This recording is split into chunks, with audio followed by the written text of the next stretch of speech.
The picture behind me is called The Old Master. It's a copy, actually. It's a fairly famous picture. But Carrera made a copy of it, signed both of the authors or both of the artists' names to it. But it reminds me of something that is true about horses when you get a long ways down the trail. I have become, as some people call me, a horse whisperer, a master of horses. Because I've learned a lot in the 70 years that I've been training horses, riding horses for people and doing all kinds of things, that you can become a master at something if you're willing to pay the price. You know, I have a saying that there's a price for everything in this world. The good things you pay for before you get them, the bad things you pay for after you've had them. And that's true with horses. You pay your dues. I've used to have people bring me horses to break, and being a young green horse trainer, you don't get the good horses usually. They bring you all the junk, all the horses with problems. Some people brought me a little sorrel mare one day, and they said to me, I asked them what the problems were, and they said, sometimes she's born sour, which means that she wants to stay in the barn. I thought, okay, I can break her of that. And so they went on their way. Well, I took her in the barn. She was easy to handle and lead around.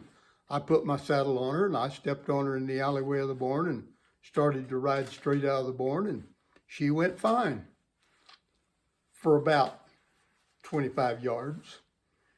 And then she reared up and fell over backwards, and she did it so fast that I had real trouble getting out of the way as she hit the ground. And so I didn't have any control of her. She hit the ground, stood up, and trotted back into the barn. So I said, okay, let's try this again. So I go in and I get on her, and this time I ride her out of the barn. Well, think I'm ready, and again, she is so fast at turning upside down that I had trouble getting out of the way again. She trots back in the barn. See, this is when I was a young, tough cowboy. I go back in the barn, I get on her again, and I start to ride out her, only this time I stayed on one side of her, and I had a pigging string, which is a tie-down rope for calves in rodeo. I had a pigging string hung on the saddle horn, and I stood on one side. And so when she came out there, she did her same trick. She reared up and went over backwards, but I had a hold to the reins this time. And so when she hit the ground, I just had her nose picked up so she couldn't get up. And I took the pigging string and I tied her down. I tied all 4 feet together. And so she's laying there on the ground, and I go into the barn and I get a tarpaulin and I bring out and I just laid it over her. Total over her head, over all of her, and left her there for 2.5 hours. And when I came back, I took the tarp off, and she was sweaty. She had been sweating.